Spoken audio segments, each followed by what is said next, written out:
จับพี่น้องไปโม้บุญมานับพวก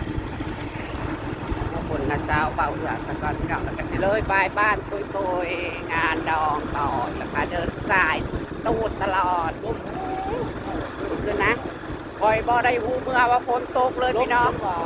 ล้มไปเรื่อยล้มตกตรงนี้แสดงว่าฝนตกแบบแห้งๆเหมือนน้ำมันหลวด ตกแห้งต้องหมากเฮ็ดเอาคอยเราไม่ได้หูเมื่อฝนตกแบบอันฉีดยา2 เข็มแล้วนอนรับบาดตายพี่น้องไม่ได้อาบน้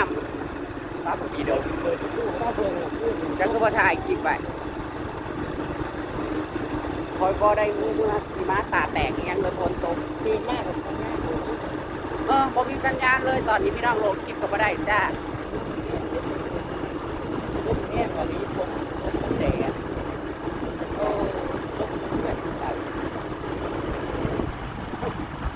มันโคตรเลยได้นอนผมเบื่อฝนตกแห้งๆกับพี่น้องเลย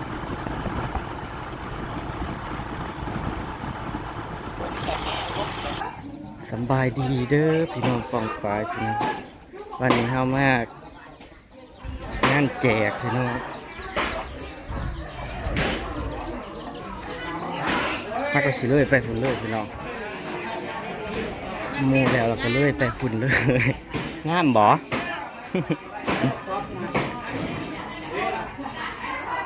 ตึง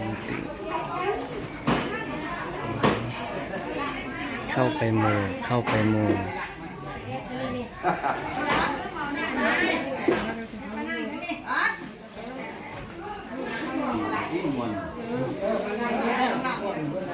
ซื้อขัดโตเลยเด้อ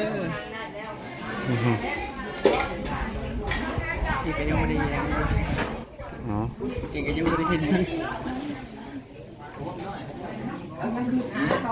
นไปอัน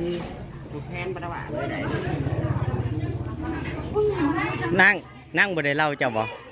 เล่าเลยเองบอกว่าอ๋อแค่นอนอยู่ฝั่งกันแต่โบซิมกับคุณซิมขับปุ่นฮะเอา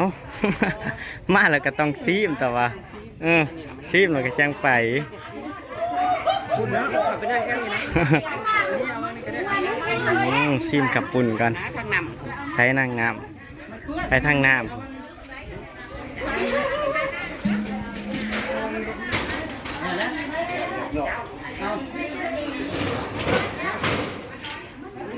คนแห้งอะไรเสียงพี่น้องทั้งคนทั้งล่มขึ้นพูดอะไรคือแบบคือมาบอกเอาคนตุ่มตัวจีเป็นวินอันนี้ก็ได้ยังว่าตัวจีเป็นวินยังจะให้การไปยึดสิไปผูกแขนเขาท่านอยู่แวะซิมขับปุ่นก่อนพี่น้องซิมขับปุ่นก่อนจักหน่อยจังสิไปนะพี่น้อง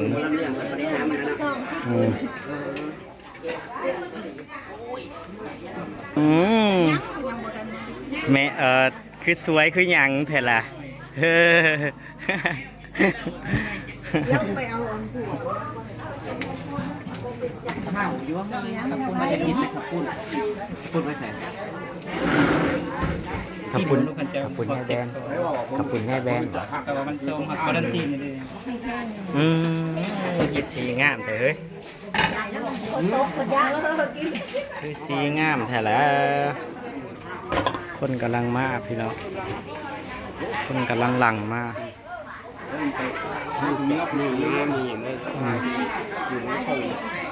แจกงานแจกฝนกระตกข้างกับเปื่อนพี่น้องข้างน่ะเปื่อนกินเฮ้ย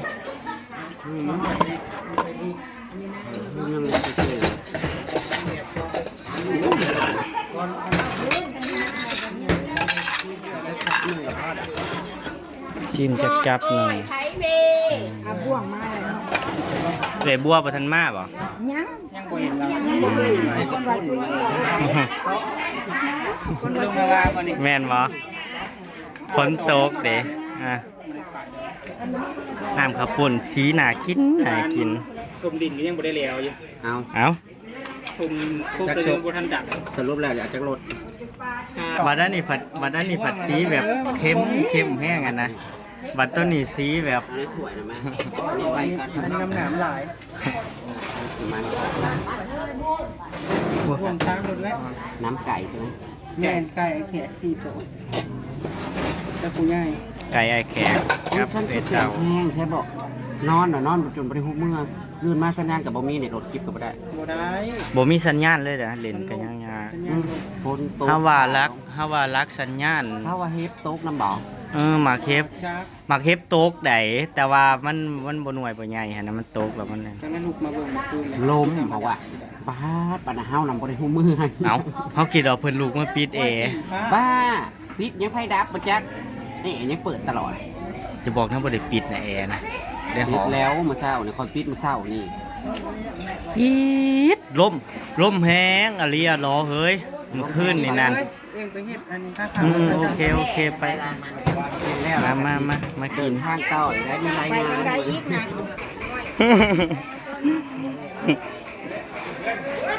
ปอดพี่น้องนี่แม่พี่น้องน้ำเต็มไห้อยู่ในไห้นี่พุ่นฝนตกแห้งไหนพี่น้องพุ่นน้ำเต็มไห้เต็มคันอยู่ฝนตกแห้งเมื่อคืนเนี่ยแห้งมันขึ้นลงมาได้แบบนักเลยได้คอนสิแจ้งหั้นนะพี่น้อง แต่ว่าบ่รู้ว่ามันตกแต่จากโมงพุ่นน้ำเต็มไห้เต็มคันเลยพี่น้องน้ำอ่างเขาสิวานเข่าแล้ววันนี้พี่น้อง เขาก็รอดจังหวะอยู่นี่นะคอยว่าได้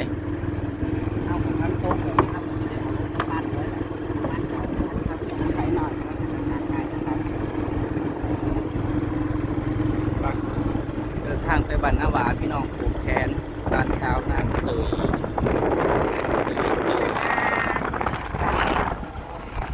หลายครั้งเขาก็สิไก่สิได้ว่านนั่นแหละพี่น้องเพราะว่าจังหน่อยน้ำมันบกมันแห้งมันแดดออกมาเนี่ยเขาก็สิได้ว่านแล้วตัวน้ำอังเลยได้พี่น้องเลยพุ่น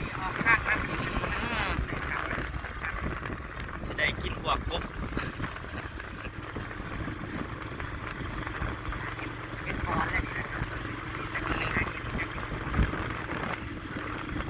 หาหน่อมงหน่อไม้เฮ็ดคอนเฮ็ดหยังพี่น้องดอกกระเจียวออกแล้วพี่น้องเอ้ยเนี่ยมือแรกนี่อึ่งห้องกับบ่จักกบเขียดคือสิห้องสนั่นมือแรกเนี่ยเขาเอาฝุ่นใส่หน้าพี่น้องไปเบิ่งบ้านนาวาว่าสิมีน้ำอังคือทางแถวนี่พอพี่น้องนั่นถือโจ๊กรอคันเทน่าล่ะคุณพี่น้อง อัดหน้าเด็กพี่น้องก็มีงานพี่น้อง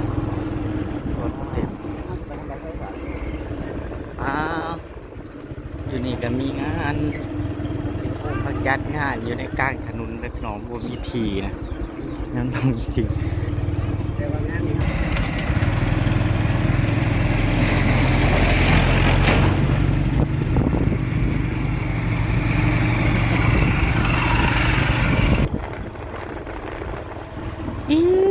น้ำอยู่ห่วยบรรณาวาปวดอังเลยแสดงว่าบรรณาวาก็แห้งได้นี่ฝนน้ำไม่ห่วยปักลายมันน้ำอังอยู่พี่น้องทั้งบรรณาวาก็แห้ง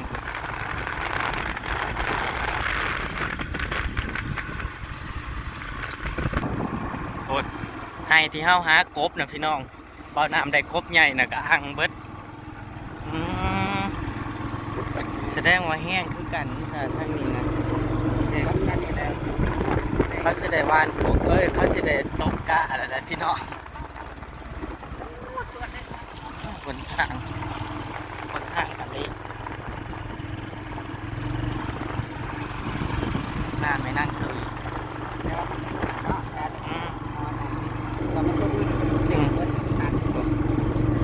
มันเกินเบิด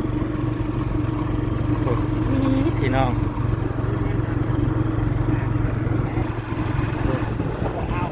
ให้นะกันเต็มเลยบ้านหน้าใหญ่เลย ให้ใหญ่น่ะเต็มเลยน้ำนะทำสิกินบวก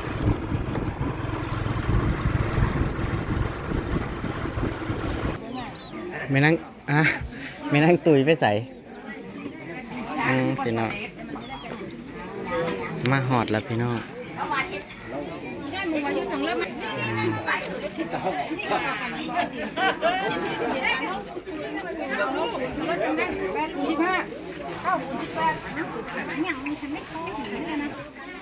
คุณพี่น้องทางนี้ก็สิเป็นทิมแม่ครัวพี่น้อง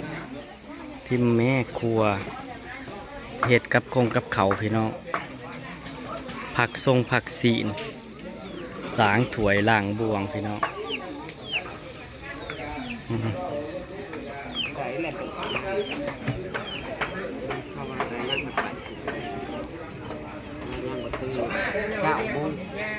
เก่ามุ้งเลยได้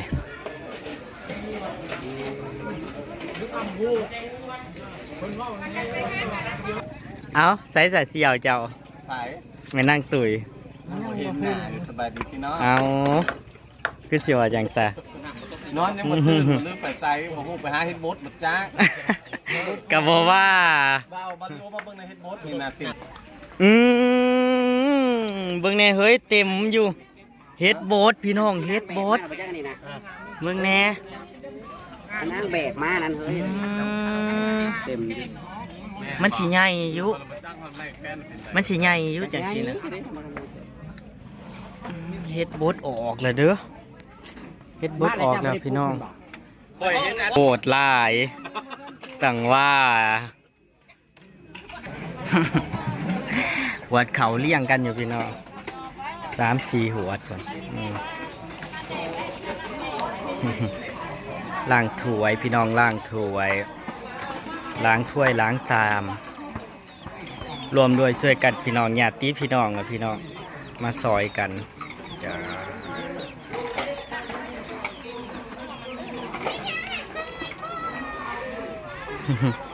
พี่น้องทั้งบ้านคืมน้ำนั่นน่ะพี่น้อง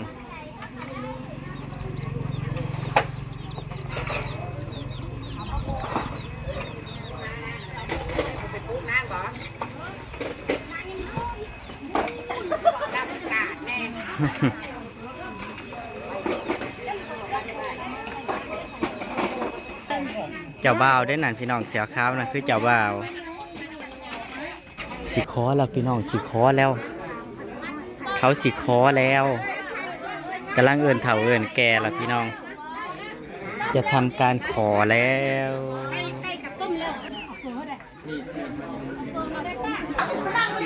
จะทำการขอแล้วพี่น้อง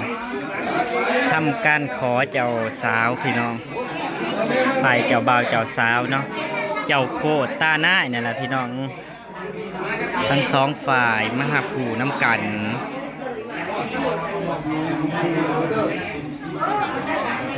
มาเบิ่งว่าคาดองถาใดอะไรยังไงเนาะพี่น้องเนาะ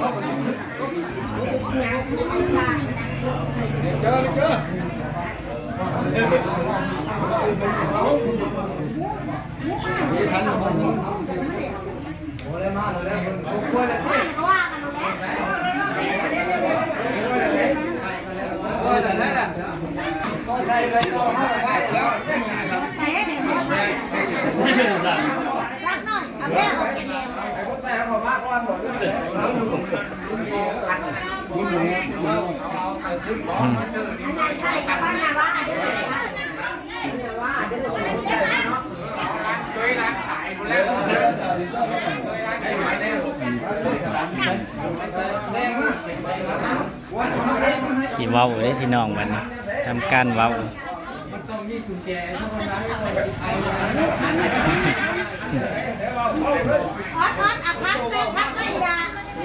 ใครคำปงคำปากได้พี่น้อง เอาคันมาแล้วจะเอาอันนี้ เราไม่เต็มคูไปเนี่ย มาโอ้ เนี่ยมันคือเป็นแบบ เอาสั่งเลยสั่ง ยังบ่ทันละกดกล่องแน่นะ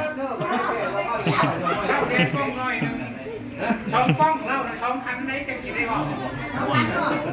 กล้องบ่ได้เกิดกับ เฮ้ยเราชอบฟัง อ๋อมันยากคือละก้อนเป็นก้อนมันจะคือชุดมันตกคนนี่ตามนี้มันนี่แหละแต่เชื่อ ใส่ใส่ บนนั้นมาข้างในนี้เราไม่ชอบนี่ไม่ใช่สองใครแต่ว่าใคร พิธีสู่ขอส่งเลยเด้พี่น้องขอส่งเลย เอาไปทางไหนคันตรงนี้จะไปล้าง เปกเหล่ากันเข้าไปพี่น้องเปกเหล่าคนละเปกละเปกเป็นตะมวนนะ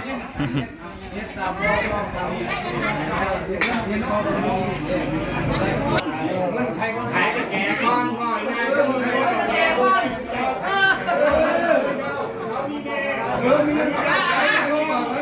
ไก่ลูก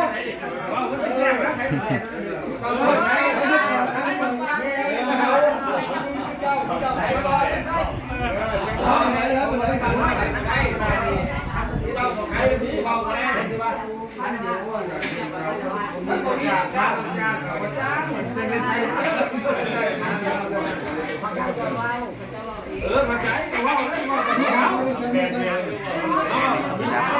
หืม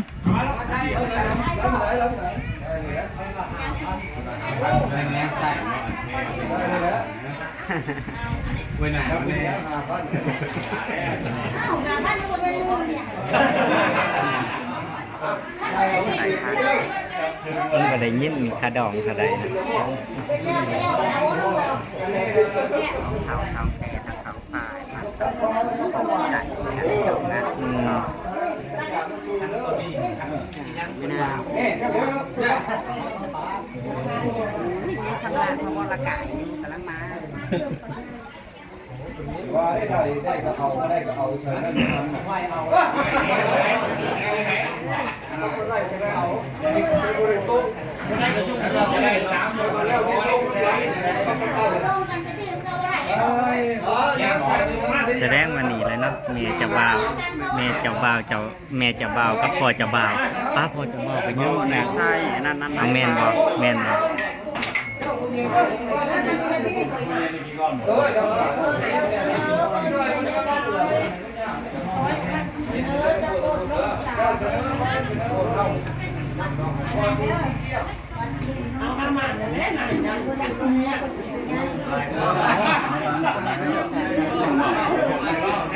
จ้ะ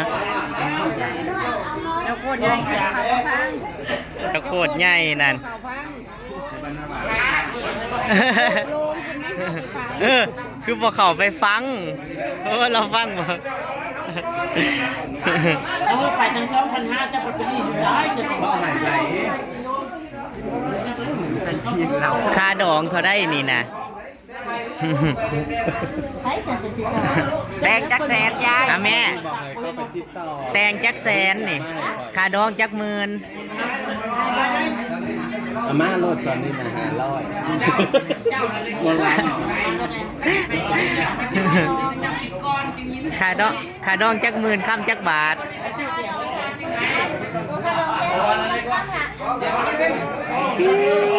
ค่าดอง100,000พี่น้องกับค่ำ2 สลึงโอ้ธรรมดา2 กับคำสองสมัยไร มื่น มันจะตั้งไว้ อ๋อแต่ว่าบ่ได้ว่างเบิดพี่น้องว่างก่อน50,000ค่าดอง100,000แต่ว่าว่างก่อน50,000กับค่ำ2 สลึงพี่น้องปีดค่ำ2 สลึงตอนนี้มันก็ตกไป50,000ละเฮ้ยตีไปโหลด50,000 40,000ปลายถูก40,000ปลาย50,000 แม่น มันทำไปเกือบสิบ มาไว้สิ วันเย็น มาทำไปแล้วเจ้า ประมาณซ้ำนี่แหละสมเหตุสมควรพี่น้อง กะถือว่านักอยู่มาสำหรับบ้านนอกเฮาเลย ซ้ำนี่นักเลยพี่น้อง แต่ ว่าดีอย่างหนึงบ้านเฮานี่เขาเจ้าสิบ่ได้คอยแบบท่านแบบฐานะซ้ำนี่เขาเจ้าก็บ่ได้วางเบิดนะถ้าดอกกำแสนกับวาง50,000ทั้งสี่นะ50,000น่ะเซ็นไว้